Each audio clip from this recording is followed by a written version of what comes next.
प्रदेश में अपने बोल के लिए प्रसिद्ध कुरुक्षेत्र से सांसद राजकुमार सैनी ने भी नई पारी खेलने की घोषणा कर दी है। आगामी 2 सितंबर से पानीपत के सेक्टर 13-17 के ग्राउंड से राजकुमार सैनी अपनी नई पार्टी की विधिवत घोषणा करेंगे। आज अपनी रैली को लेकर पार्टी नेताओं से वार्ता करने पानीपत पहुंचे थे राजकुमार सैनी। पत्रकारों से रूबरू होते हुए सैनी ने कहा कि उनकी पार्टी गरीब बेरोजगारों के लिए के हक की लड़ाई लड़ेगी। साथ ही सैनी से जब पूछा गया कि बीजेपी कब छोड़ोगे, तो सैनी का कहना था कि पार्टी ने टिकट दिया था, जिताया जनता ने था, इसलिए वह पहले भी जनता के हकों की लड़ाई लड़ते रहे और आगे भी लड़ते रहेंगे। सैनी ने कहा कि यशपाल मलिक के पास चंदा समाप्त हो गया है, इसलिए दोबारा प्रदेश को जलाने की चेतावनी दे रहा है। आज हमारी युवा इकाई की यहाँ पर मीटिंग है, रैली को लेकर के कार्यकर्ताओं को संबोधित किया गया। उनसे अपील की गई कि जब तक हम रुकेंगे नहीं, थकेंगे नहीं, जब तक अपने देश की राजनीति को शुद्ध न कर दें, दादागिरी का अंत न कर दें और लोगों का हिसाब न करवा दें। 10% लोगों ने 5 मुख्यमंत्रियों के द्वारा हरियाणा का जो हाल किया, भाईचारा खंडित किया, और ये लिखा हुआ है जो सरकार ने आंकड़े हाई कोर्ट में जमा कराए कि 10% लोगों के पास इक्यावन से 52% नौकरी और 90% लोगों के पास 48 से 50% नौकरी। जब तक प्रदेश में इस प्रकार की मारामारी ताकतवर लोगों के माध्यम से की जाएगी तो देश में कभी भी भाईचारा बन नहीं सकता, ये देश आगे नहीं बढ़ सकता। एक आदमी के अमीर होने से ये देश अमीर नहीं हो जाएगा। जब तक सब लोगों की जेब में पैसा नहीं होगा, सब लोगों के हाथ में काम नहीं होगा, तब तक ये देश आगे नहीं बढ़ेगा।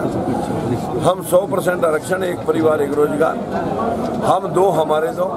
जब तक देश की आबादी कंट्रोल नहीं होगी, ये देश कभी भी गरीबी बेरोजगारी से निजात नहीं पा सकता। और किसानों पे बड़ी सभी पार्टियां भाषण दे रही हैं। इन किसानों को अगर हम मजदूरी जो आज मनरेगा से दे रहे हैं मजदूरों को, इन मजदूरों को किसानों से जोड़ते और छोटे किसान को भी इसमें आधी लेबर सरकार देती, तो आज किसान को फांसी लेने की लोड़ न पड़ती और मजदूर को 2 गुनी दिहाड़ी मिल जाती है। देश की 60% आबादी काम के साथ जुड़ जाएगी। इन मुद्दों के साथ हम काम कर रहे हैं और नकली राजनीति जो राज्यसभा अंग्रेजों ने जिसे खत्म कर दिया सदन को, ये तो सदन अंग्रेजों ने अपने लिए बनाया था कि हम हिंदुस्तानियों के मालिक हैं, ये हमारे बाकी के लोग गुलाम हैं।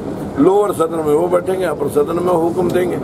आज भी बस खलड़ी का फर्क पड़ा है कि व्हाइट स्किन के लोग अंग्रेज यहाँ से चले गए और ब्लैक स्किन के अंग्रेज इसको चिपके हुए हैं। चोर दरवाजे से इस देश को कमांड किया जा रहा है, टिकटें बेची जा रही हैं, बांटी जा रही हैं और देश के लोगों को चीट किया जा रहा है।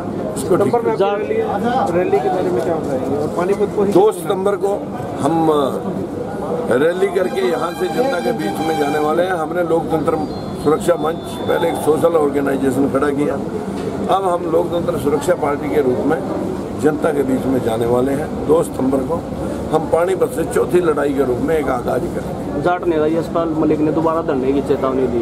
उसने धरना उठाया ही कब था जो दोबारा रखना पड़े? वो तो खड़ा ही है, उसको अब और चंदे की जरूरत पड़ी होगी तो उसे चंदा चाहिए और अब फिर लोगों को ले दरवाजे में खड़ा हो जाएगा, आंदोलन चलाना है। नायब सिंह सैनी पानी बताया, उन्होंने कहा था कि राजकुमार सैनी राजनीति को प्रभावित कर रहे हैं। हाँ, तो प्रभावित तो मैं कर ही रहा हूँ, उन्हीं को तो असली प्रभाव पड़ रहा है। सब्सक्राइब करें और साइड में दी घंटी को भी दबाएं ताकि आप तक हर समाचार पहुंच सके।